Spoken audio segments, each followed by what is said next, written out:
Are you confident? Do you have consistency? How much conviction do you have? I'm Daniel Gomez, the Confidence Architect, a business strategist, keynote speaker, executive coach, and best-selling author. On the Daniel Gomez Inspire Show, we will help you unlock confidence to create consistency and develop conviction. Together, we will discover the key that unlocks your confidence. Welcome back to another episode of the Daniel Gomez Inspire Show, where we motivate you, we inspire you. And boy, today, are we going to encourage you? We got a phenomenal guest today. You're going to love her. Yes, her. It's a special gift to my audience, the Daniel Gomez Inspire Show. I had the pleasure of meeting her live in person here in January in Atlanta, Georgia. She rocked the stage. Let's welcome to the Daniel Gomez Inspire Show, the one and only Miss Amberly Lago. Oh my goodness, you are amazing. I love you. I love your energy. And you know what I really love too is that when I met you, I was doing a book signing and you came up and you said, "Can I pray with you?" And I was like, "Yes, please." And I posted that. I made a reels on my Instagram and I posted that. I had so many people commenting on the fact that we were praying together. So thank you for that. That meant a lot. Praise. You know what? I need to go back and catch that reel again. Thank you so much. Yeah. Wow. Well, so I'm on your timeline. Look at that, ladies and gentlemen. She already made my day. That's how amazing she is. Amberly, I know the beautiful person you are. Do me a favor. Can you introduce yourself to the Daniel Gomez Inspire Show? Yes. Well, thank you for having me here. I'm so excited to get to speak with just get to talk and pour into your audience. I am a former fitness trainer sponsored by Nike, doing infomercials and fitness videos, and had a very successful business and career doing that for 26 years. And now, after a life-changing accident, I wrote a book. I've got a podcast called True Grit and Grace. I have the honor, and it's such a gift to be able to speak on stages all over the world. And I have a mastermind called Unstoppable Life Mastermind. And my intention today is just to really share as many tips, tools, and things that have helped me to overcome some of life's really hard challenges and reinvent myself. I never imagined. Let me tell you something. I don't know if you knew this. I didn't even own a computer 6 years ago. What? A computer? No, I didn't own a laptop, no computer. I mean, I had a smartphone, but when I decided to write a book, I hand wrote like 90% of my book, then went out and bought a laptop. And to think that in 6 years, have the pleasure and privilege of talking to you through Zoom with a microphone and a ring light and all that. It's like, I'm proof that anything is possible because technology really freaked me out. Still does sometimes, but here I am today. So any tips I can share with your audience, especially if you're feeling stuck or feeling like you're not smart enough or not good enough, or I don't know what enough, because I had all those feelings. Yes. I'm here to say you can do anything you set your mind out to do. You know what I love about you? I love your authenticity, your heart. Every time I speak to you, and ladies and gentlemen, she's like this live and in person. So it's not just for the show. This is who she really is. And something that I learned from Amberly is she went to this conference, she spoke, and she just blessed everybody with a free book. She literally handed out a book, stood in line, and what I mean by in line, she had a long line. She stood there till the line was all gone. They kicked us out. Yes. We were the last ones in there. Yeah. It was for like 2 hours. I had the honor of meeting so many people from the audience that came out of the room. I was shocked though. Can I just tell you? So I had said, "Hey, I want to give everybody a free book." And I walked around from backstage and walked around the corner, and I was just going to go sit back in the audience. I wasn't expecting for there to be a line of people there to meet me. I feel so blessed that I got to meet you and so many faith-filled, amazing people. And they kicked us out. We closed the place down. We had a line, and that to me is my favorite part. And that is why I actually got into speaking, is because I love people. I love connecting, and I love hearing their stories. And I also have to say, I love when I can share my story and somebody feels inspired to go after their dreams after hearing what I've overcome. I love it. Well, ladies and gentlemen, this is the part of the show where I tell you, get out your pens, get out your papers, because what you write down, you retain a lot more information. And Amberly is about to drop some massive, massive wisdom and value into your hearts, into your lives. So open up your heart, take notes, and then write down everything she's going to say, because I want you to retain that. I don't want you to forget it. Amberly, let me ask you this: where did that come from? Right? Because most people in the personal growth industry, they wouldn't wait 2 hours. They really wouldn't. Really? I mean, it's just I've seen it, right? I mean, I've been a professional speaker myself now, going on 5 years, and there's a lot of prima donnas, I guess, or people that want to be in the spotlight. Yeah. Yeah. I know what you mean. Like I see a lot. I get it. Like I see that there were speakers even there that went on stage, did their thing, and left and did not talk to anyone or even go out into the audience or anything like that. So, yeah, I get that.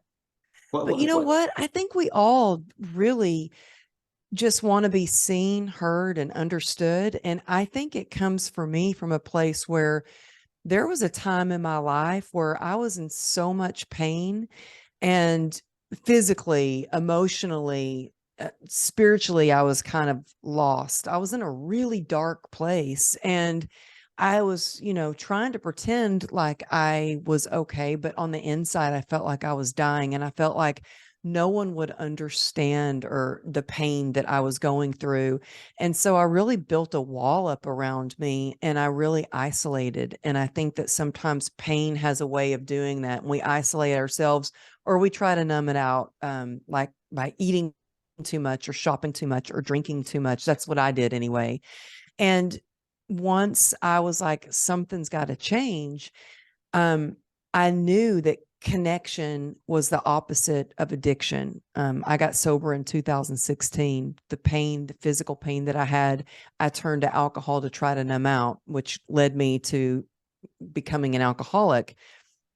And by the grace of God, I got sober in 2016, but I really feel that connection to God, connection to your heart, connection to your soul, connection with other people is the opposite of addiction. It's the opposite of loneliness. It's the opposite of rock bottom. It is what allows you to be resilient and to move forward. And so knowing how lonely and how hopeless I was in that place of not connecting with anyone, I don't ever want anyone to feel that way or go down that path. And I know that all it takes is one conversation, one hug, one prayer, meeting someone at a conference, whether it's in the room or in the bathroom or at the back of the room. Yeah. That is what changes. That's what can completely shift your perspective. It can completely change your life.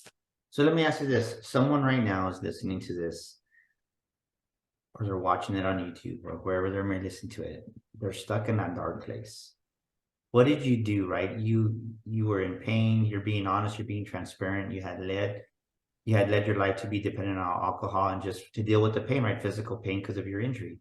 Somebody's listening to this, and what are two practical steps that you took to get you out of that hole? Because I remember when my brother passed away, I fell into a depression, and it was my dog, right? My dog kind of helped me to start walking and to start moving, because I didn't work almost for a month because I didn't really know what depression was, to be honest with you.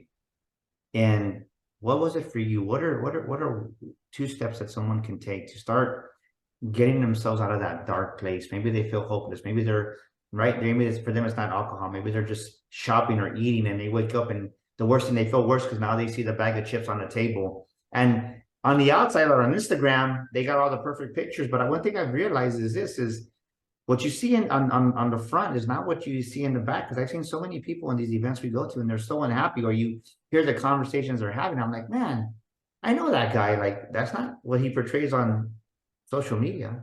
Mm-hmm, mm-hmm. Well, I mean, first of all, like I know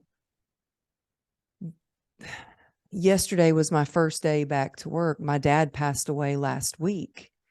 and I could feel myself slipping into just the darkness and despair and depression. And it takes a lot of courage to reach out for help. Like, I was not good at asking for help. I was not good at showing any vulnerability. I had so much shame. I had so much shame at one point in my life because I went, how could this is the thing I told myself in my head, like, how could a good girl like me end up like this? Like, it's so much shame. My husband is retired now, but he was a lieutenant commander with the California Highway Patrol.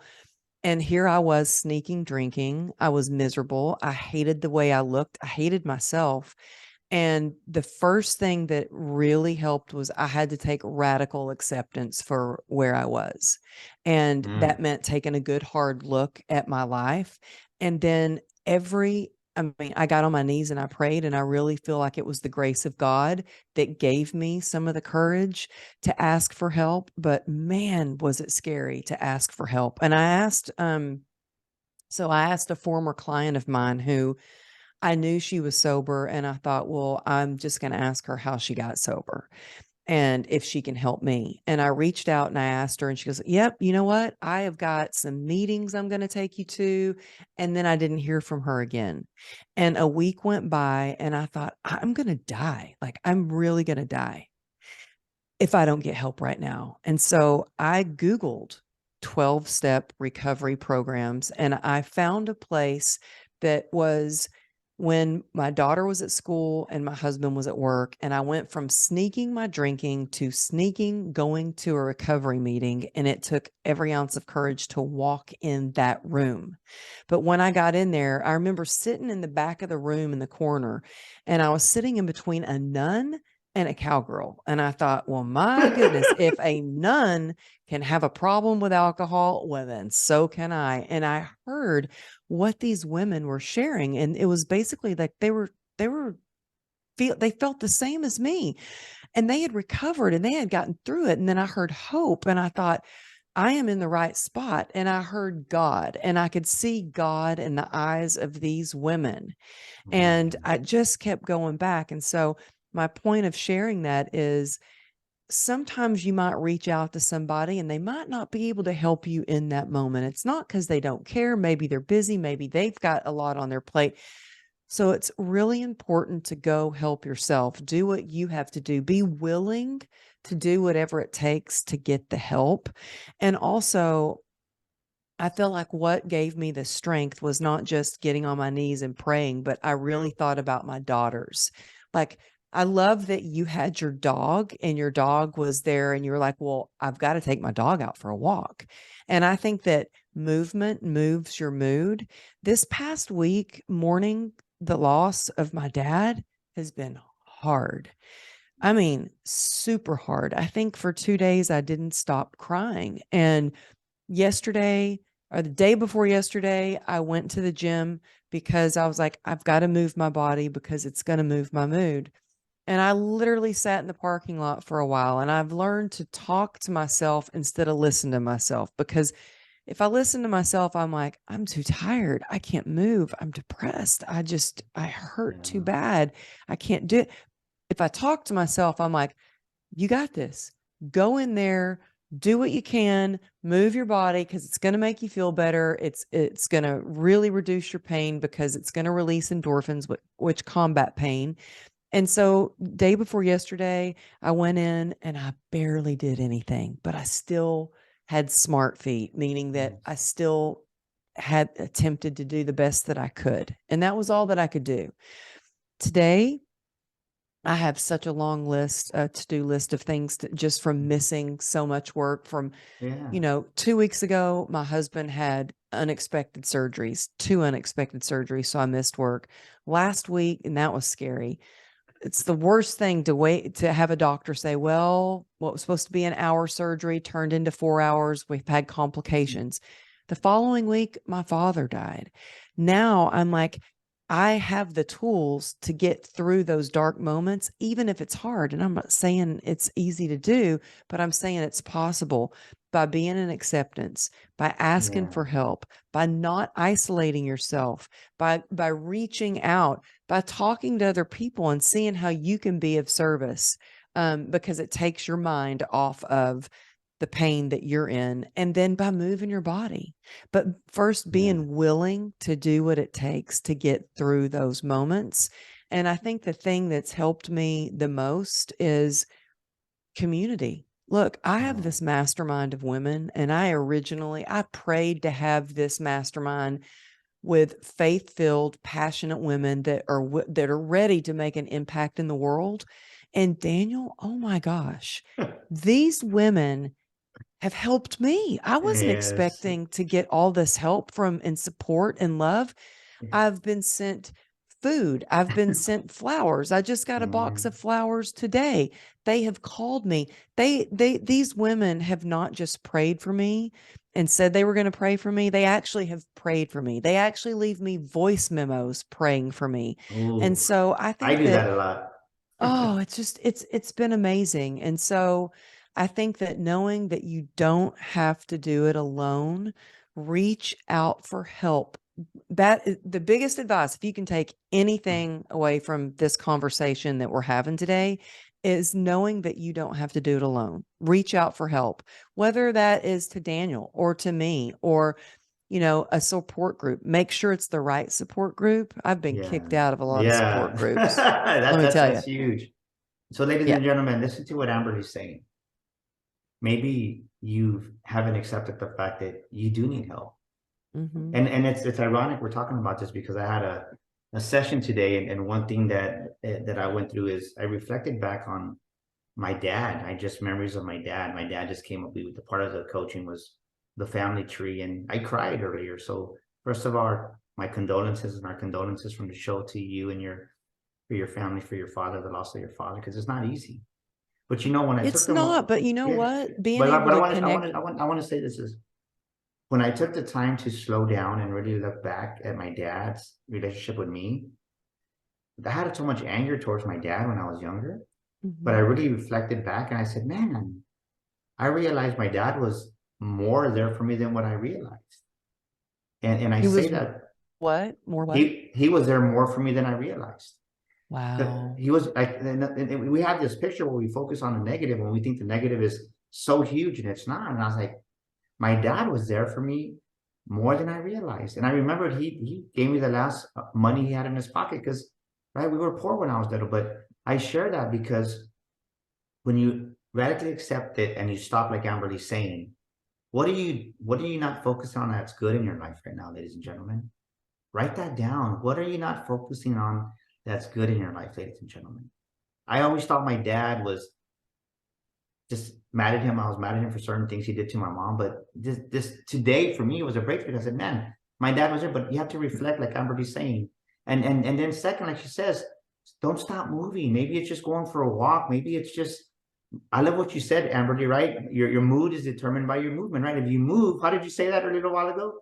Well, you know what? It changes your energy, and energy is everything, and everything is energy. So if you can, and look, I know it's hard when you're in a lot of pain or you're in a dark place, but sometimes just getting up and taking a shower and going for a walk, getting some sunshine, getting Yes. grounded, get barefoot and go outside and walk in the Yes. yard, whatever you can do to move, but it really does move your mood when you Yeah. like going to the gym. It builds your confidence.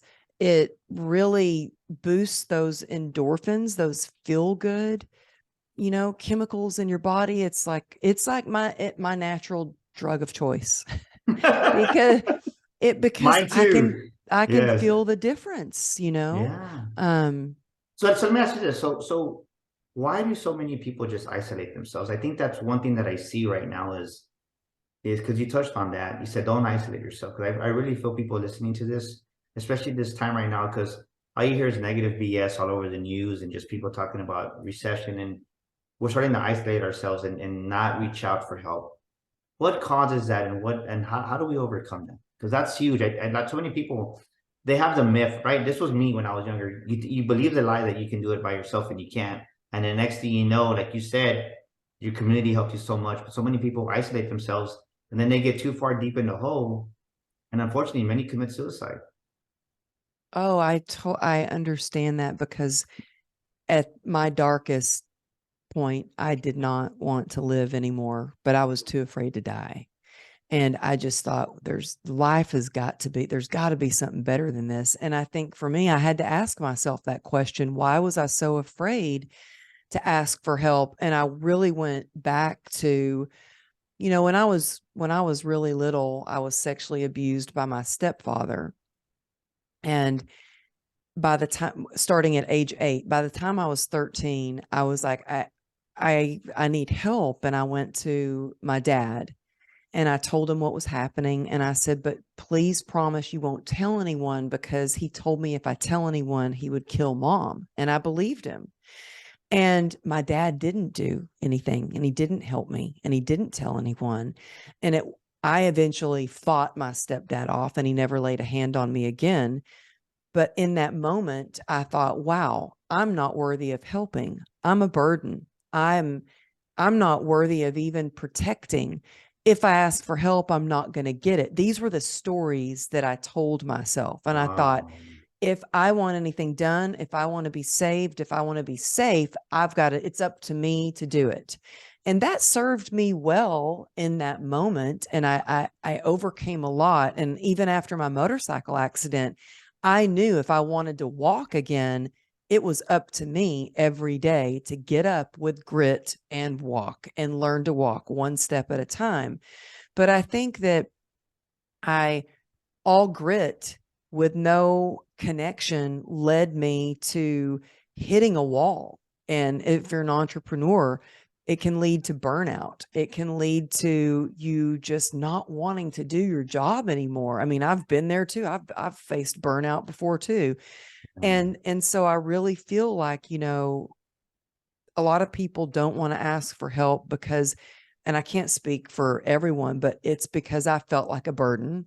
It's also because I had a lot of shame. It was also because it made me feel vulnerable, and I felt like, oh, that makes me look weak, and I didn't want to be weak. Oh, I And love what that. what it really is your vulnerability is actually your superpower.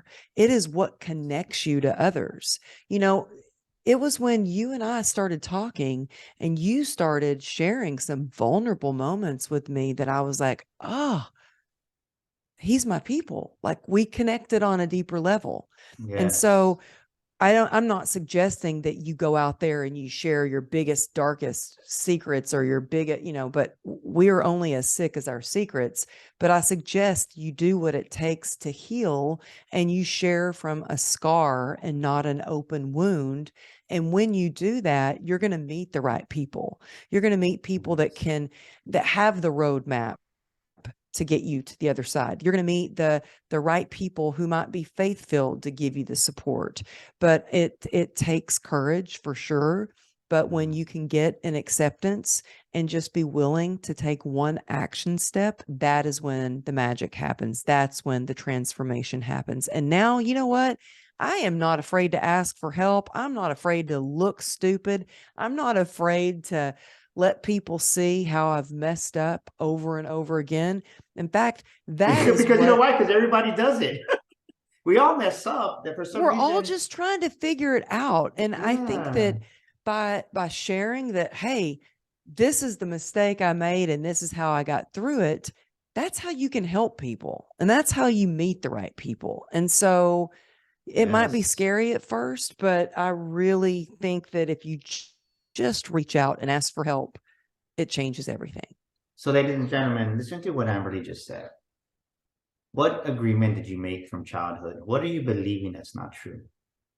You know, Amberly just shared her heart that when she was younger, she was molested by her stepfather and she went for help and she was being a bother she felt to her other father. What agreement do you have? What belief that you believe is true that's hindering you? Reach out for help. I think right now, somebody right now, you need to reach out for help. And you're probably that entrepreneur, because I noticed that Amber just said entrepreneur. You've been grit, you've been going at it and going at it, and you're at burnout, but you think you can do it on your own, and you can. It's not a sign of weakness, like Amberly said, to ask for help. And write that down. It's not a sign of weakness, ladies and gentlemen. We all need help. Nobody has every new level that we go to, Amberly, it requires a new us. It requires a better, smarter, wiser, compassionate, right? Because it's a new version. We never, well, we know when he got us to this point. Now we want to go further. We have to grow, we have to mature, and our character has to build. And people think, oh, well, the same version of me is going to get me through it. It's not. You got to develop, you got to put yourself in situations where you're communicating with people like Amber Lago, myself, or just someone who can help you. But if you think you can do it by yourself, you're wrong. Because that's a mistake that I had so many times, Amberly. I thought, well, I'm okay, I'm good, I don't need help. But relationships are key, like you said. Your own mastermind poured back into you. Oh my goodness. I was just blown away at the daily check-ins. In fact, and I'm not saying it was easy. I mean, so last Thursday we had to be at the funeral home to make arrangements and pick out a casket. And it was very emotional. And the time we had to meet at the funeral home was the exact time that we do our meetings for the mastermind. And I've never missed a mastermind meeting. Yeah. What I did was I called on one of the members to lead the meeting, and I gave her my password and everything for the Zoom, and she led the meeting. And what that did, as hard as it was, like, oh gosh, is that bad? Like, oh, I'm having to ask them to lead the meeting that I'm supposed to be running. But what that did for me as a leader is it shows that I trust my community. It builds trust in the community. It builds connection in the community. It shows that we all are in this together. And yes, we're strong on our own, but together we're unstoppable because somebody can always step up. Somebody can. Yeah, well, you know what came to mind when you said that? I do a lot of business coaching. And people don't realize this, right? But especially when you're the business owner, and no matter if you have 10 to 100 employees, I go, you always need a strong second. You always need a strong second, because that person that's your strong second, they're going to run things when you're not there. Oh, and, yeah. And when you said that, I love that, right? So not even realizing it, you just developed a strong second for your mastermind. So now you know that you have a go-to. So it relieves that stress. You're like, man, it wasn't so bad after all. Oh Praise my God, gosh. right? It was incredible. Praise So God. she not only led it, like she upped it. She raised the bar. She had slides. She had all kinds of stuff. And you know what? When I did my event, so I just did my first bigger in-person event. I had 22 speakers that flew in. And the people from my mastermind, they're servant leaders. Like they all stepped in. They helped clean up after we had like a big after party. They all stayed, and all the mastermind people were helping clean up. There was one morning where the event space said, hey, we need to have your team come and help out in the green room and this and that. And I couldn't find my assistant. I was like, calling. I was able to call one of the mastermind members, and I was like, hey, I need you. They need you in the green room. Is there any way you can get down there? And he's like, I got it. Yeah. No worries. And I was like, wow, it's incredible when you help others, and I don't help others with the intention of, oh, well, I want you to help me. Not at all. But it's like when you've helped someone so much, they want to help you in return, And so, yeah, it's amazing when you have a community. And I've poured into this amazing group and how much they've poured into me. So, well, you know what? I want to recognize you though, and because, ladies and gentlemen, maybe you didn't catch the fact that Amberly said her father passed away, and I point that out because, ladies and gentlemen, she could have made an excuse and not shown up to our show today. She could have been immature and said, "No, well, I'm going to make it," or she could have just said, "It's legitimate." I mean, who, right? But she's a professional, ladies and gentlemen. She cares about her commitments that she makes. Her word, right? She has a word that she's committed to. When she speaks something, she keeps her commitments. And maybe that's you're wondering, so important. Yes, and maybe somebody's listening to this right now, and you're wondering, Why is my life stuck where it's at? Why is my business not taking off? Well, maybe you're not keeping your commitments. Maybe, ladies and gentlemen, you need to write that question down. Am I keeping my commitments to myself, to my clients? Are you saying something and you don't do it? The word of God clearly states, right? We reap what we sow. So if you're not sowing seeds of honor, Amberly showed up today. We had a great conversation before we started recording, and her heart was in this. She's here to pour into y'all. She's keeping her commitment. She's a professional. And I know, Amberly, that God's going to even honor you 100-fold for just showing up today, because he could have easily said, I mean, and it's not even an excuse. It's the truth. You could have said, you know what? My father passed away. I'm not going to make it, Daniel. I'll reschedule. And I want to honor you for showing up, because you're showing our audience that even though when at those toughest moments, you're still showing up. And there's many people here that want the easy way to success, the easy way to grow a business, the easy way to a better life. And sometimes it's showing up when you really don't feel like it, or it's really, really hard. And I want to honor you for that, because you're teaching our people that are listening to the show right now that if you really want it, you got to show up sometimes when those most difficult moments, because that's when God says, you know what, Amberly got it. I can give her more. I can double her platform. I can enlarge her territory. You're so amazing for that. Just thank you for being you. I really want to say Thank that you. for the Oh bottom my of my heart. goodness.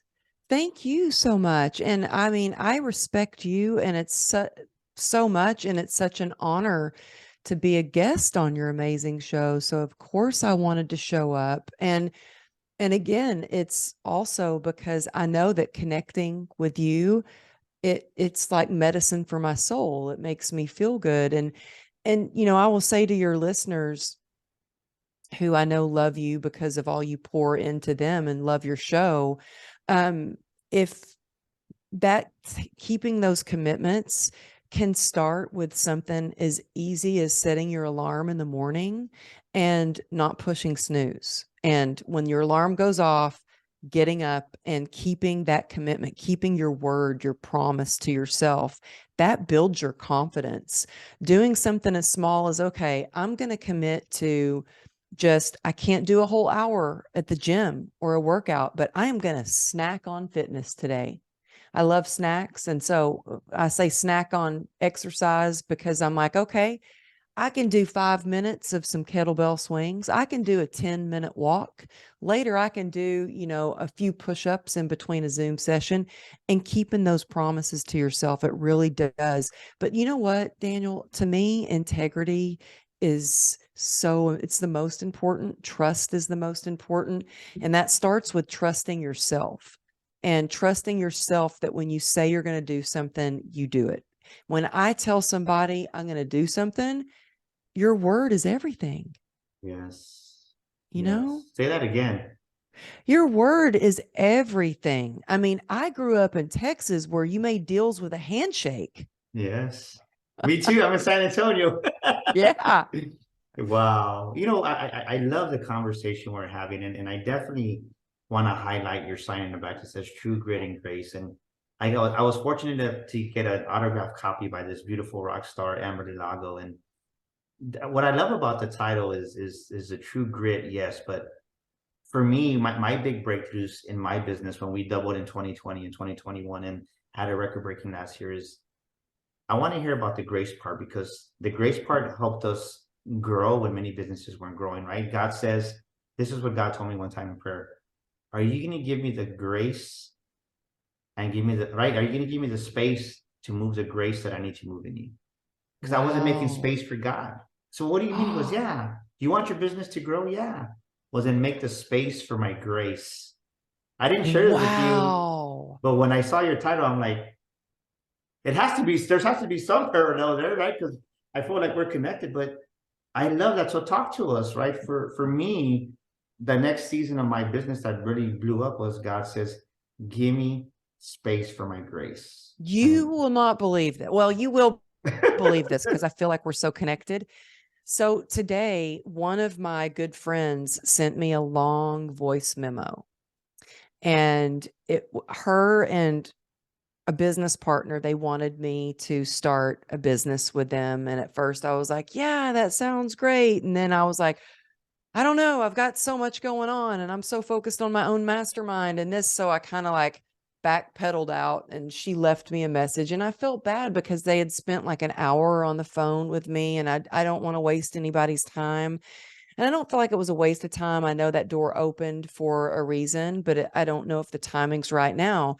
And she left me this beautiful message, and she was like, I just see you giving yourself some grace and allowing God to show you where you're supposed to go next, and let God take the reins. And it's like everything basically that you just described with your business.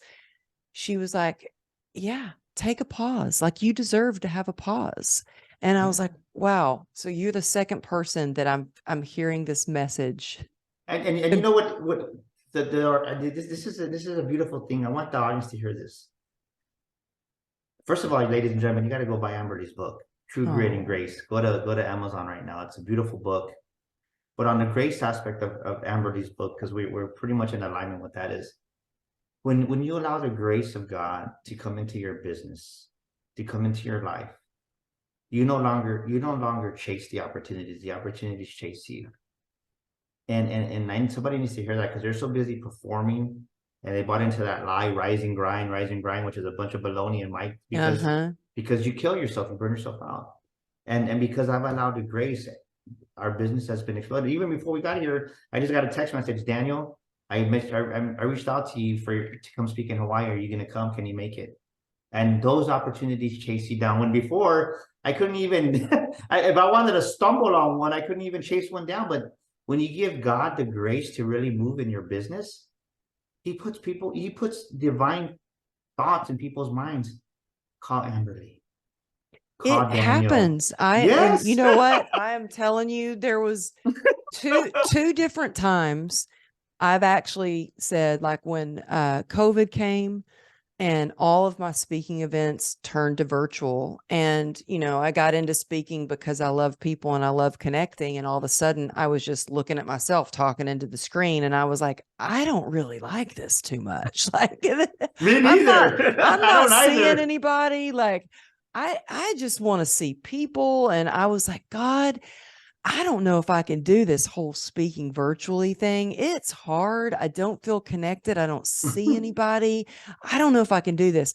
The next call I got was to come speak at a smaller event in Florida. And it was my first time to get to go speak since COVID. And I was like, okay, thank you, God. Thank you, God.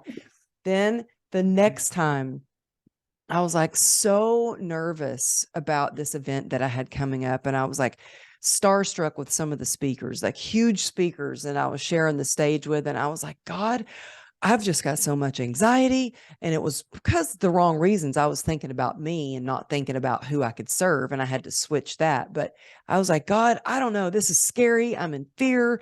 I'm so much anxiety. I don't know if I could do this. I don't know if this is for me. And literally my phone rings again, the next person. And this was a 500 person event that I was nervous about. This next person called and said, Amberly, we want you to be our female speaker for this event. And there's going to be 5,000 people there. And I'm like, okay, God, you've got a funny sense of humor, but I'm open to it. You're telling me, yes, you are going to speak. Yes, you're going to do this. You know what I mean?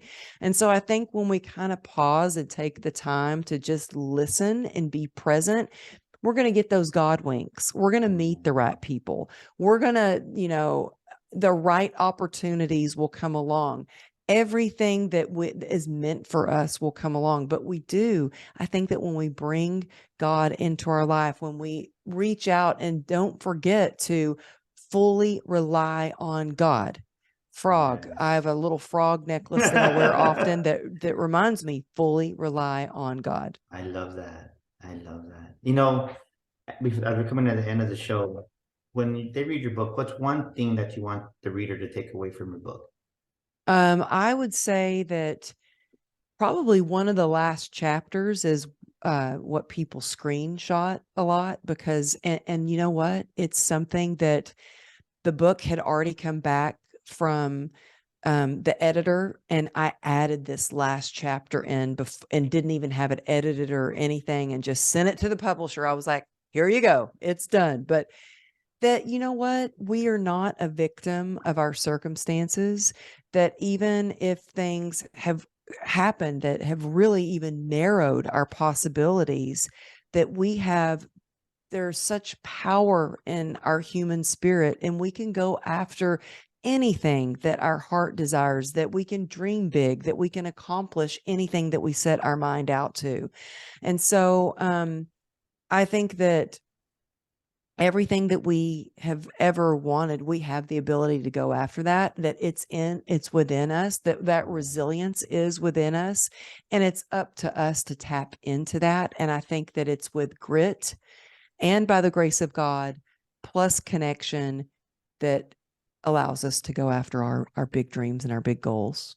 I love it. What's your favorite scripture or quote that you rely on times of adversity? Your favorite scripture or quote that you rely on a time of adversity? Well, I have this a big sign outside my door. I've got a prayer. I think that the serenity prayer really helps me. God grant me the serenity to accept the things that I cannot change, the courage to change the things that I can, and the wisdom to know the difference. So I love the serenity prayer. I have like little sticky notes. I'm big on sticky notes. So I've got sticky notes that remind me, that you've got this. I've got pins that say you got this. Like, I've got friends that will text me one word, and it's something that I've shared with them, and it's PACER. And I did my TED Talk on it, and it stands for perspective, acceptance, community, endurance, and rest. And so if I'm having a hard time, I go down that checklist of PACER. And if your audience wants like the outline, like the free downloadable workbook for that, you can just text me the word grit, just the word grit, GRIT, to 818-214-7378, and it'll give you that free downloadable playbook. And it does have some quotes in there, and because I want you to not just be inspired, but I want you to take this and really apply it into your life, especially if you're stuck or you're struggling or you're really wanting to have some tools to move forward. And it's also a way to text me and connect with me. And that's really me getting back to you. So sometimes it takes a little, if it's, me texting you back, it might take a couple of days, but if you text that word grit, it'll give you that download right away. Amberly, you've been a rock star. Thank you so much for spending time with us. Ladies and gentlemen, go get her book, True Grit and Grace. Get it right now on Amazon. And we're going to put all your information and that text information on our show notes so that we can get a hold of you. Thank you so much for joining us. You're so beautiful. Thank you so much. I just adore you, and I appreciate you having me on. Thank you so much. You're welcome. Well, ladies and gentlemen, that's another special edition of the Daniel Gomez Inspires Show. Until next week, where we have another amazing guest.